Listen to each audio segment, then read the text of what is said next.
Hey guys, welcome back to the channel. And as you can see, it is absolutely the middle of the night and I can't sleep. So I've been up here at the bench working on some things, but I want to talk to you about a specific item tonight that I think might help some of you guys that like to build emergency vehicles improve on one of the items in them. And more specifically, what I'm talking about is the light bar from that Revell Caprice police car. Got one right there, one right there. Even though it's a snap kit, there is much room for improvement on it. And I'm going to run you real quick over what I've done to this one. And I think I talked about this in the past. I added the extra lights on the bottom and on the sides of it and on the back, sort of like in the picture there. Now that's a New York State police car, obviously, but you can see the lower lights up there on the bottom and the ones on the side, the alley lights they're called. So I'm just gonna real quick show you guys how to improve the kit part and make your light bar look more realistic. Now in the kit, obviously it's a snap kit. You get the clear domes and the center cover for the speaker. Now I already went out and I broke all the snap through pieces off of this so I could get it on and off more easily. Plus I will glue it anyway. But here's what they give you to go inside that light bar. It's supposed to set down in the base, and then this goes inside of it.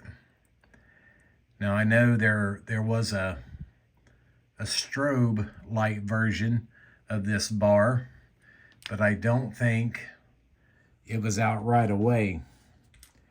That version of the light bar was more typical of when this model was produced, and more than likely what would have been on that had it been a real car. So I went ahead and white glued in some items in here just for show and tell for now. You put the dome on, and then we will paint and color those up, and it will look like that one. But I want to show you first how to make all those internal components. Here's the magic. It's just a push pin. And what I'm going to do is show you how I go about sanding this end of it down, and then that's the only part we use. So typically what I do is I lock it in my little clamp here, and I'll go through and just start sanding on this. Now one thing with this push pin is you can't sand on it really fast, because whatever type of plastic it is, it starts to melt and it will start building up instead of sanding away. So just take your time, work it in there. Now I'm not going to go all the way through this. We'll get it sanded down, come over to the opposite side. Little hand-eye coordination, you know, comes in good here. But if you get it off, you can always go back and correct it. I'm getting hung up on my thing right here.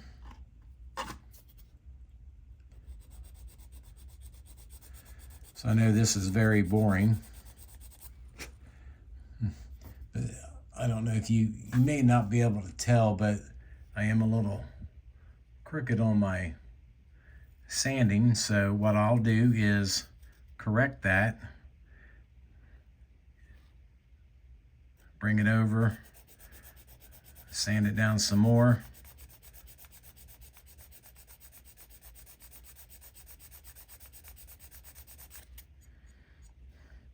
And we're pretty close. I'm a little crooked up there.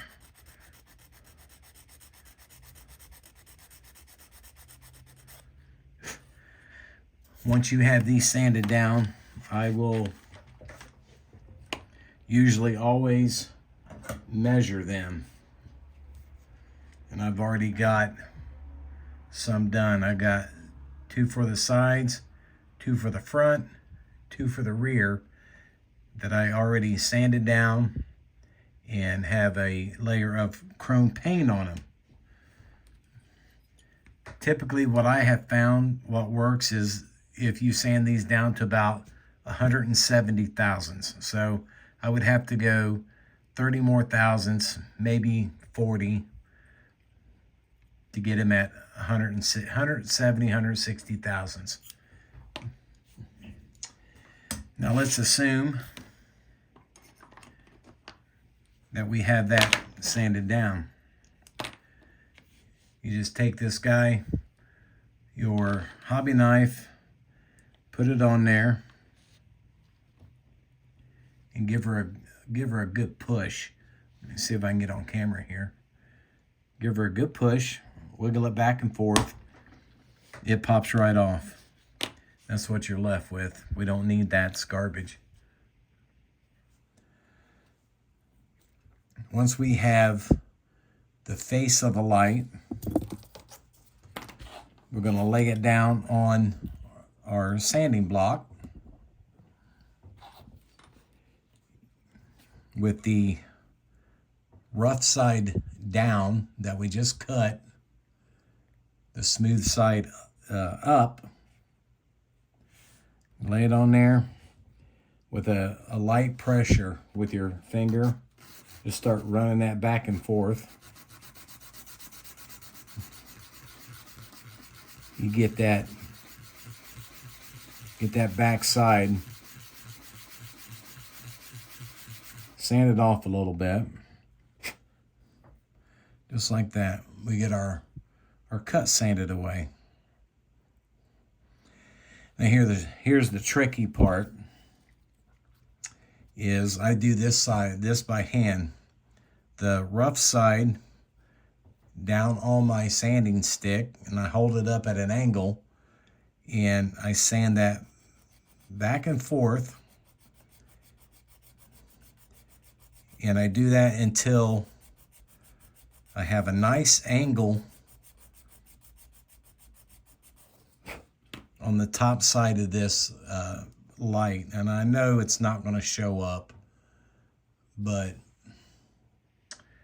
trust me, it's there. Now the purpose of the angle is so that you can get the angled part glued up here on the bottom of this base. I know it's not going to show up very well, but we're just gonna have to go for it here, because like I said, it's the middle of the night. I can't sleep, and I wanted to share this with you all. So I got the internals out of it. Now let's go back to the real version. As you can see, the base is a gloss black. And lucky for us, the kit part comes molded in white. So we're going to take our pieces I'll take this one for the side.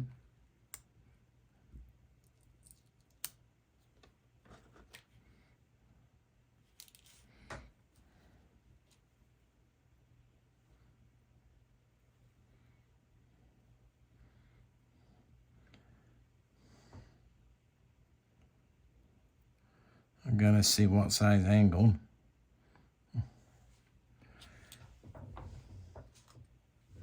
I know y'all are gonna kill me on this, but I do use the antique Testors glue on this because the Tamiya glue doesn't really want to work too well on that. So you're gonna glue the side light right there in the middle of that base. Push it up to the bottom of that lip and push him on there. Okay, now we got our alley light on there. Let's go ahead and do the other one. Now the reason I put the silver or the chrome paint on the backs of these was to give them some better reflectivity, because we are going to paint the base of this bar and around the perimeter of these lights gloss black. And it takes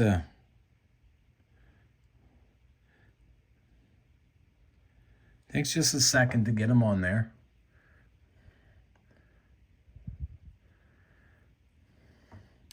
Now I've seen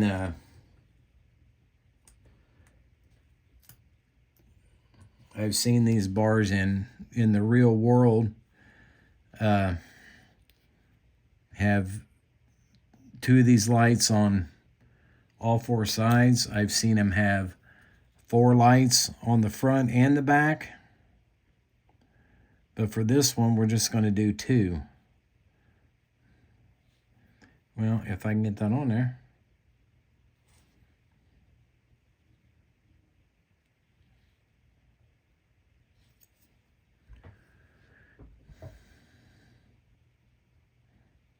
Gotta bring him in a little bit.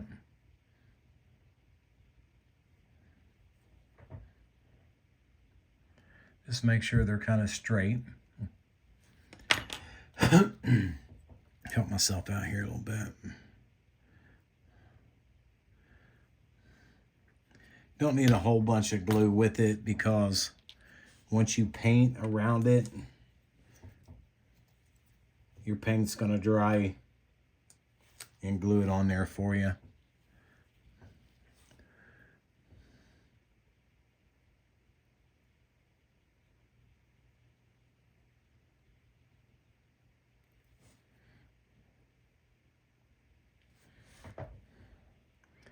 Looks about right. Now let's do the other side. Oh man,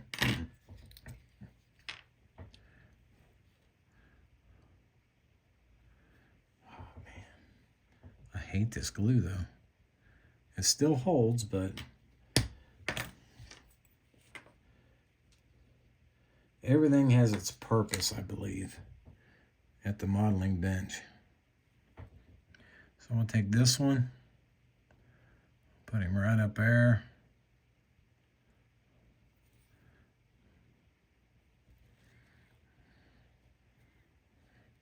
Come over here, check it to make sure it's level. One more.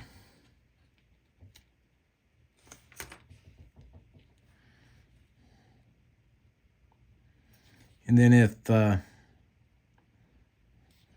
wanted to, before I get all of this done, I could add the extra lights to it.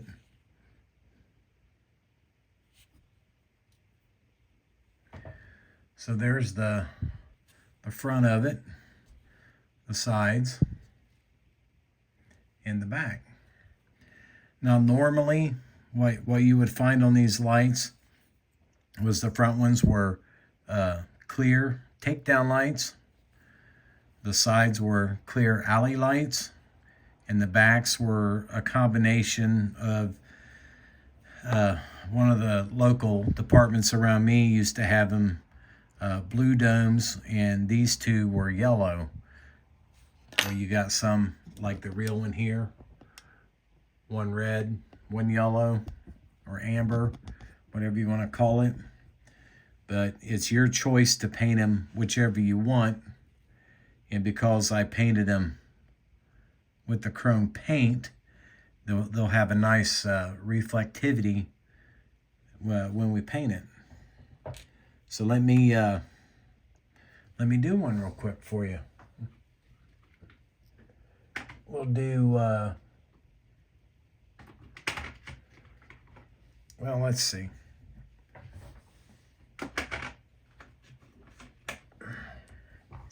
Let's do some Tamiya clear yellow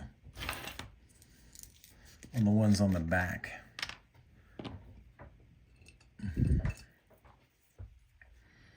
And at this point, it doesn't matter which is front or back.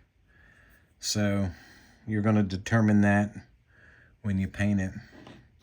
And one thing I always do, let me get down here. When I paint the Tamiya clears, I always load up a bunch of it on my brush, and then I stick it on there and I drag and dab. I don't brush it, and I'll show you on here in just a second. And get this on here. You just kind of want to fill it up with that clear paint. And if you just dab it on there, it actually gives the appearance of having a glass lens on it. You don't get no brush strokes in it or anything like that. Let's try it again here, see if you can see me on this one. I got a nice dollop of paint on there. Just tap it. Get you some more paint. Tap it on there. Voila. Now,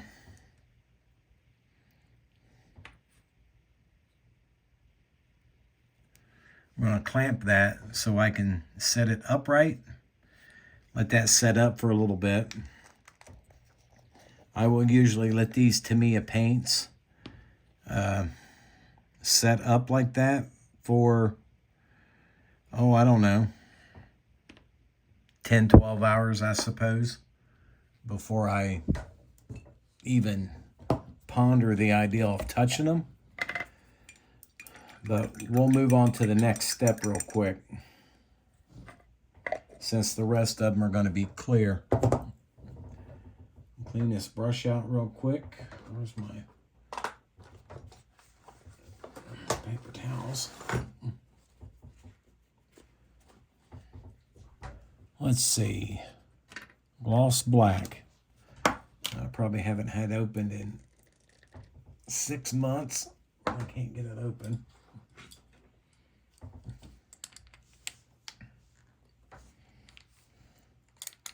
Maybe.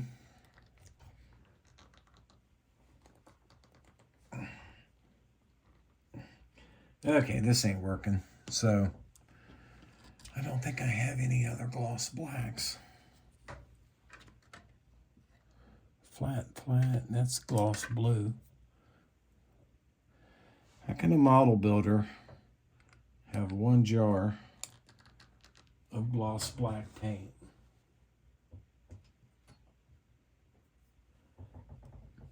Well, it's kind of embarrassing, folks, but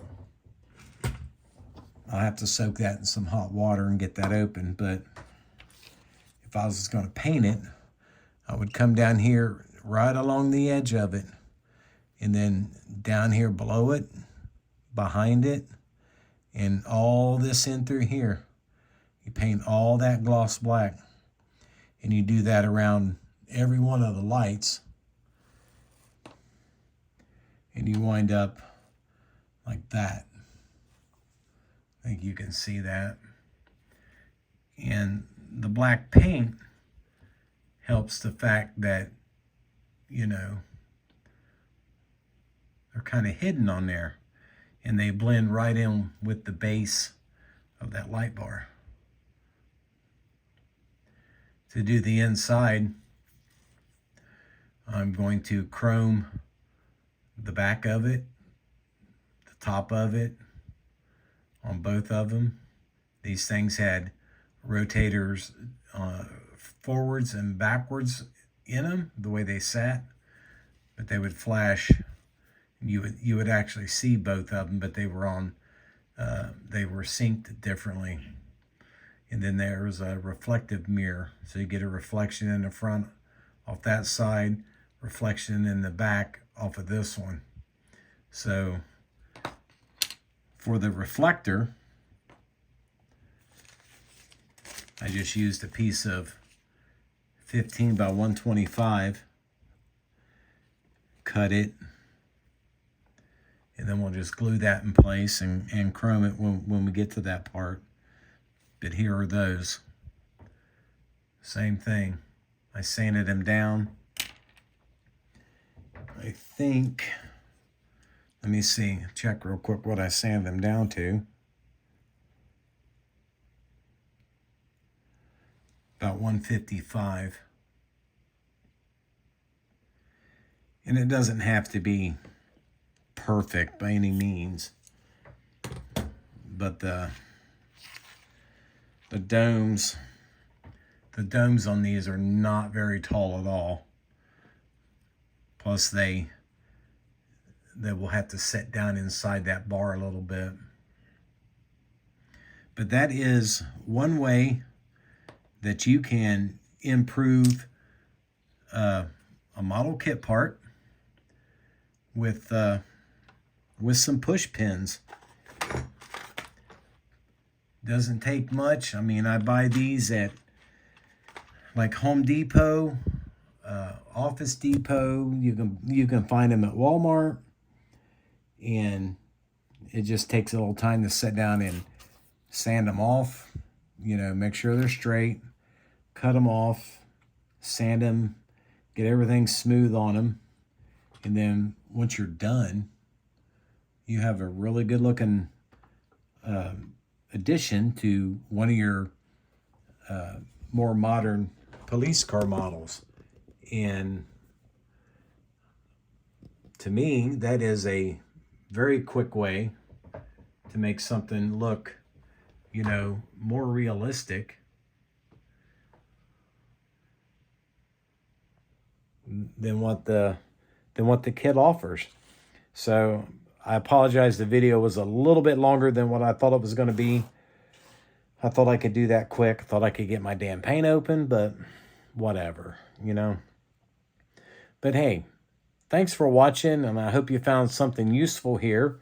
And any questions, you know, just leave me a comment. I love reading comments. I try to respond to most of them when I have the chance. But until then, thanks for watching, and I will see you in the next video.